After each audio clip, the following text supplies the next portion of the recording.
guys? We're back again. Jonathan Briggs and Jack Matthews. You know what's up. Let's get right into it, guys. Let's not waste any time.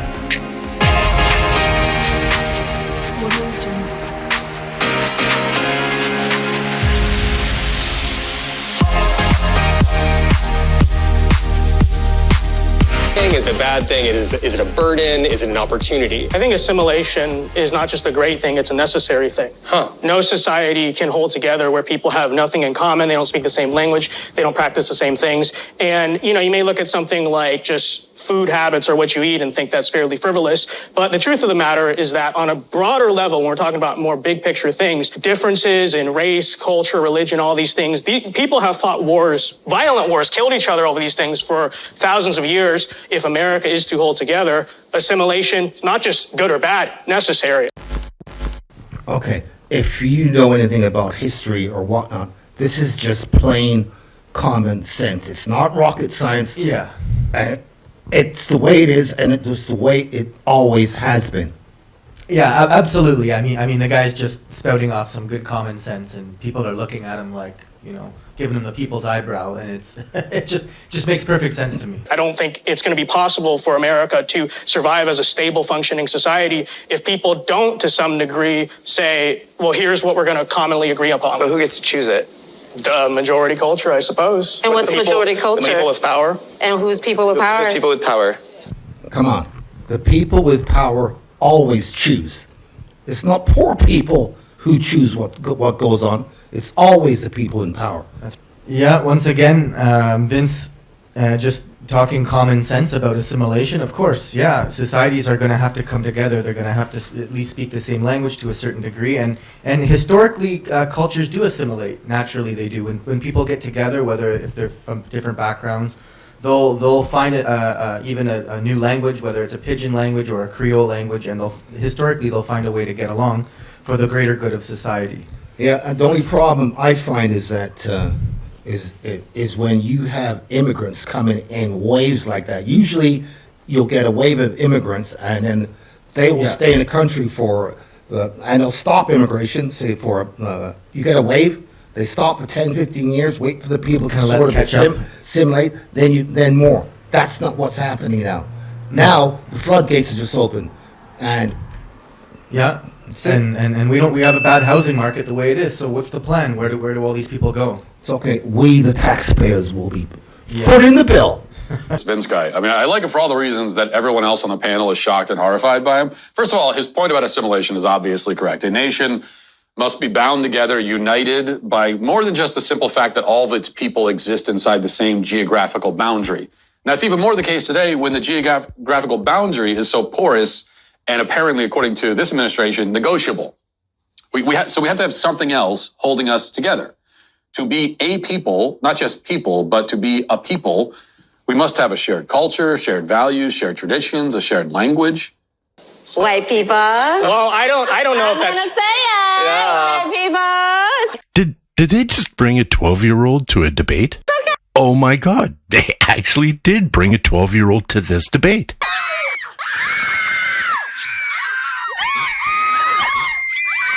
Big fat girls with blue hair screaming about, some ridiculousness and throwing out personal pronouns and calling people them and all this other kind of ridiculous BS. We're going to have to come back to reality at some point. I don't know if that's necessarily so true. I mean, Wait, can you look unpack? at... Yeah. I don't... Okay. Do I really have to say anything about Miss Purple here? Yeah, I think this is the person most qualified to listen to. Yeah, the purple hair is really indicator number one, Yeah, just full of intelligence. Yeah. Oh yeah. Mm-hmm. This is the right person to answer any questions that you might have. Just go straight to her. She's got all the answers. And I think an interesting point is the whole white people thing. I mean, haven't we got to the point where don't Asians do better than white people in North America? That's right. They, especially when it comes to education, they are the number one when it comes to pay. Getting high-paying jobs, They're the number success one. rate, graduating from university. I think there's a lot of good statistics that show that Asian communities thrive very well in North America. So I think it's very funny that this young purple-haired lady is kind of jumping on this bandwagon of white people. Yeah, one more thing.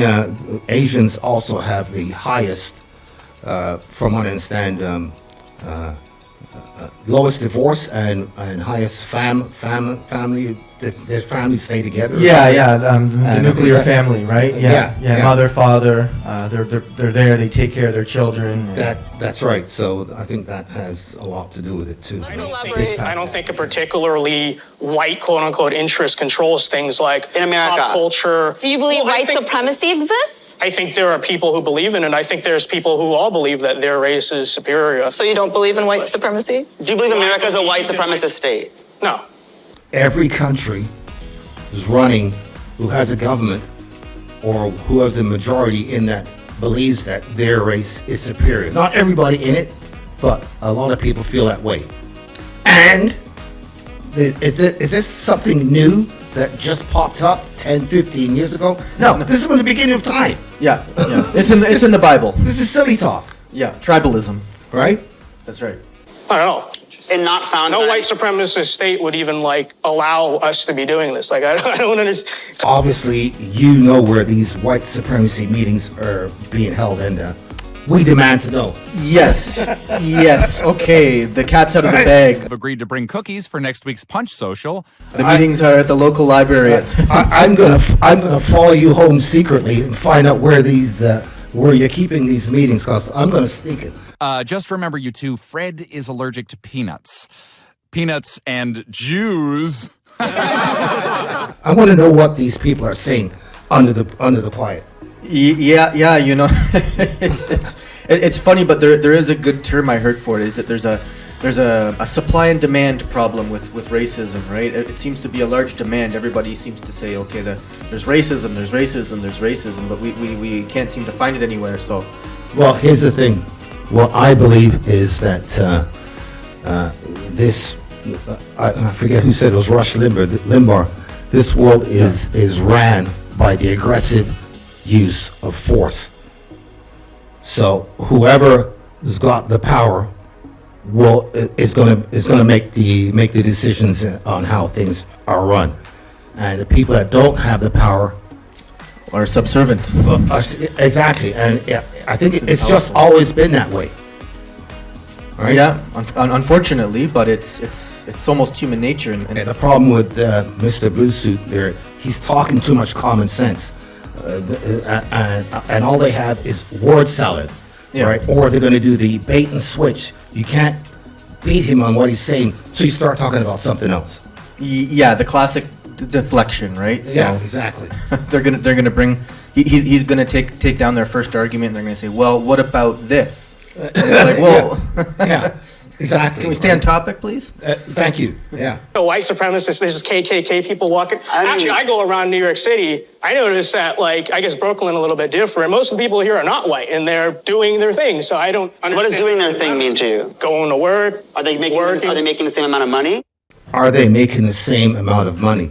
If you work hard and want to make more money, you can make more money. That's right. I don't understand this. That's right. Yeah, it's totally up to you. I know obviously there are certain roadblocks that prevent people from getting ahead in certain situations, but his roadblock is his mind. Yeah. And to go back to the original point, he's Asian. I don't mean to bring race into it, but why is he saying how much money do they make? And he's in the demographic that makes the most money. He just bait and switched from what that's exactly what he did. Yeah. Right. Couldn't get anywhere in what he was saying. Switch and talk about something else. That's right. Yeah. Obnoxious girl in the front row has purple hair. You know, she can't help but become a parody of herself.